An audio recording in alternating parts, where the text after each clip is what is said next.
Here's a few things that I've noticed about people when starting in new careers, new job opportunities fresh out of college. One of the biggest challenges that people face is understanding what direction they should go in and some of the challenges that they're going to come across as they're moving forward in their careers. One of the things for me, at the very least, was what do I do with my life? What things do I need to be involved in? What direction should I take? Should I follow my passion? Should I just get something where I can make some money so I can find out what my passion is? You know, I think back to when I was in school, I wasn't always taking subjects that I loved and that I was passionate about. However, I understood that some of the things that I was learning were great building blocks for what I was going to need to know later. I'm not really applying Pythagoras' theorem to things that I'm doing today. However, math's important, and my ability to understand math is applicable when I'm doing payroll. So when I'm thinking about having conversations with people that are new to my business or new to our industry, and I'm talking about, hey, what you should do and what direction you should go in. Well, I talk about all the things that you can learn in a position of leadership, that you can learn when understanding how to manage. For example, image and professionalism, understanding time management, setting goals, and understanding how to sell yourself, maybe a product, maybe a service. When you're talking about accountability and you're talking about consistency and developing routines and you're having conversations with individuals on communication skills, all of these things are applicable and can be learned not just from our industry, but many industries. And what's important about that is you have to ask yourself, even if I were in a personal relationship, wouldn't that be something that I would want personally? Wouldn't I want somebody to be more accountable, more professional, more honest, more passionate, more compassionate, developing their communication skills? Absolutely. So for some people, the step that you take is really building blocks for things that you're going to do later. And for some individuals, they find that our industry or just running a business in general is their passion. They want to stick with that very thing for the rest of their lives. So I would encourage individuals to think about what they're getting out of their experience and treat it as an investment. And if it's something that you're passionate about, you stick with it. And if it's not something that you're passionate about, like for me, I would say that was probably geography growing up. I'm decent with it now, but it's important when I'm walking my daughters outside where I'm having conversations about igneous rocks and sedimentary rocks, right? Thinking about the type of direction that you want to take in your life and some of the obstacles that you're going to be facing. There's no shortage of obstacles. In fact, chances are right now in your life, you can think at a point in time where you've had tremendous obstacles that you face. Maybe familial obstacles, maybe some personal obstacles of your own, maybe some insecurities, maybe challenges with academics, maybe challenges with sports, maybe challenges raising children, maybe challenges trying to just figure out what your purpose is. But there's going to be no shortage of obstacles that you're going to face. And as a result, you've got to prepare yourself for those obstacles. Maybe it's going to rain tomorrow. We can't make the rain stop raining, but we can prepare ourselves and make sure that we have what we need to be wearing, make sure we have umbrellas, make sure that we get into a place of shelter if need be. So I would say that if you're thinking about moving forward in anything, think about the obstacles that you're going to face, the monotony.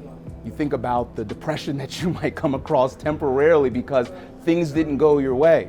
Or possibly when someone gave you feedback that wasn't the kind of feedback that you wanted to hear, but it was necessary. When I think about those things, I ask myself, you know, what have I done with the obstacles that I faced? And I think about going to the gym and the obstacle of lifting weights. And even though in the moment it's not fun all the time, it's not exciting all the time, it's heavy, the result of that is I grow. The result of that is I get stronger. So I've learned at this point in my career that I've got to embrace the obstacles. It doesn't mean that I like it. It doesn't mean that I'm having fun. It doesn't mean that I'm like, hooray, I can't wait for more things to happen. But when they happen, I look forward to the results of whatever's happened for me. So something else that's really, really important, and you know, this is one of those things that when I was younger, I hated to hear: work ethic. Not the ethic part, work. Work. All the time, my mother, clean your room, wash the dishes, mow the lawn, do your schoolwork, do your homework, clean your bathroom. And all I'm thinking is, I don't want to work so much. I want to have some fun. I want to play. When I got older, middle school even, I still didn't want to work. When I was in high school, I still didn't want to work. When I got in college, I still didn't want to work. And I'm fighting at that point in time on how do I not work so much? Well, here's what I've learned. And for the record, I still work, but I love working, and let me explain why that's super important. You see, no matter whether you're working or not working, you're working. You're working hard at something. You're either working really hard at watching TV all day and you get really good at that, or you're working really hard at procrastinating and you get really good at that, or you're working hard at not handling your responsibilities and you get really good at that. Or you start working to build the kind of life that you want. So you can either work really hard at finding ways to stay unsuccessful, to stay without the financial backing that you need. You can work hard at that, and a lot of people do. And I say that humbly. Or you could work hard building the type of life and the type of lifestyle that you're going to want. Here's what I've learned about work. If you do the hard stuff now, life's really easy later, or less difficult later, a lot more comfortable later.